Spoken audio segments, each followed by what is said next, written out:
Hai Swiper, selamat datang di Swipepreneur spesial kolaborasi dengan Ikatan Apoteker Indonesia Pengurus Daerah Jakarta. Pada kesempatan ini saya akan membahas tentang bagaimana proses perencanaan sediaan farmasi di apotek. Dalam menjalankan pelayanan kefarmasian dan bisnis apotek, perencanaan tersebut menjadi hal yang sangat penting untuk dipersiapkan. Seperti apa prosesnya? Baik, bersama saya Apoteker Zainur Rahman Hakim, Magister Farmasi, pemilik apotek Nizam Pharma, dan juga dosen farmasi Universitas Pancasila. Semua akan saya bahas dalam Swipepreneur Edukasi Membangun Farmasi.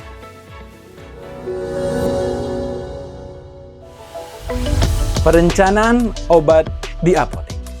Perencanaan sediaan farmasi merupakan langkah awal dalam memastikan bahwa pasien mendapatkan obat yang tepat, aman, dan efektif.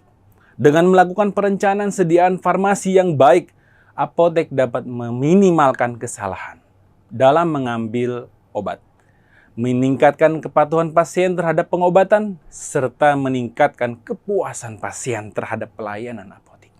Mengapa perencanaan obat itu penting? 1.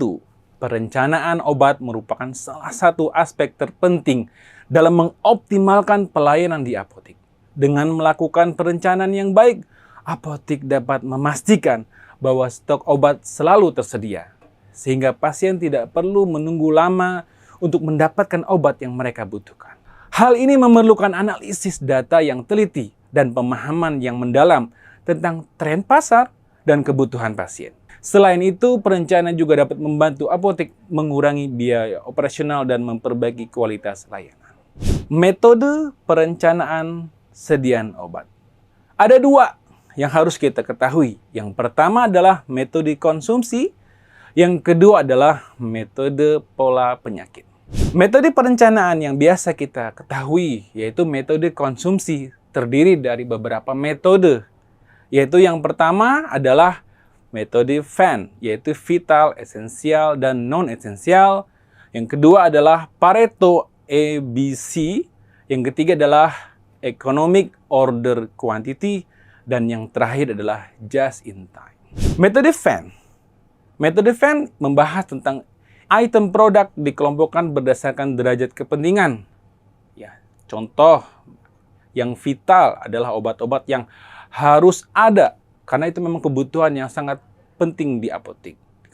Yang kedua adalah esensial, yaitu golongan obat yang penting untuk diadakan. Dan yang terakhir, non-esensial adalah golongan obat yang kurang penting, hanya sebagian penunjang kelengkapan. Metode ini kemungkinan sulit dilakukan karena memang berbagai macam pasien dan persepen dokter. Tidak adanya formularium yang dapat mengikat dokter, sehingga jenis obat atau produk farmasi pun mungkin sangat beragam. Yang kedua adalah Pareto. Metode ini menekankan pada persediaan yang mempunyai nilai penggunaan relatif tinggi atau mahal. Klasifikasi produk berdasarkan besarnya nilai atau value yang dihasilkan oleh persediaan tersebut, yaitu kelas A, kelas B, dan kelas C. Ada 2 jenis analisis Pareto, yaitu analisis Pareto berdasarkan total penjualan. Kelas A memiliki presentasi 80% terhadap total penjualan, kelas B 15% terhadap total penjualan, dan kelas C 5% terhadap total penjualan. Analisis Pareto berdasarkan keuntungan. Kelas A memiliki presentasi kumulatif 80% terhadap keuntungan, kelas B menyumbang 15% terhadap keuntungan, dan kelas C menyumbang 5% terhadap total keuntungan. Metode yang ketiga yaitu metode perencanaan Economic Order Quantity, yaitu penetapan jumlah order item obat mempertimbangkan biaya order dan biaya penyimpanan, sehingga kuantitas order bertujuan agar biaya yang dikeluarkan minimum, intinya dikendalikan.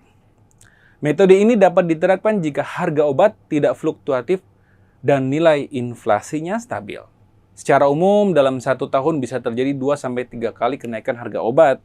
Maka metode ini hanya bisa diterapkan pada item obat fast moving dalam periode 4-6 bulan ke depan. Oke, metode yang keempat adalah metode just in time. Itu pengadaan hanya dilakukan pada saat diperlukan dan dalam jumlah yang diperlukan.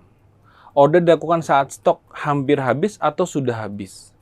Kelemahan metode ini adalah diperlukan keteraturan defekta, pencatatan, dan perhitungan stok agar aman dalam pengelolaannya dan stok obat tidak terganggu. Contoh adalah misalnya pada obat-obat flu, batuk, itu sering sekali ketika pada kondisi tertentu musim hujan, obatnya cepat habis. Sehingga kita harus memperhitungkan hal ini. Swipers, saya sudah bergabung dan menggunakan Swipe RX belanja dalam memenuhi kebutuhan stok sediaan obat untuk bisnis apotek saya.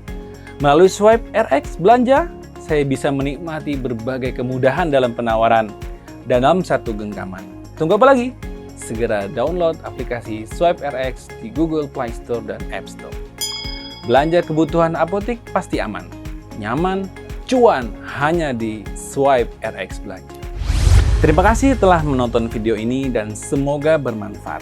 Jangan lupa like, subscribe, dan share video Swipe RX Indonesia untuk selalu update ilmu seputar bisnis farmasi. Cukup sampai di sini untuk episode kali ini. Sampai jumpa di episode berikutnya. Swipepreneur, edukasi membangun farmasi. Swipe RX.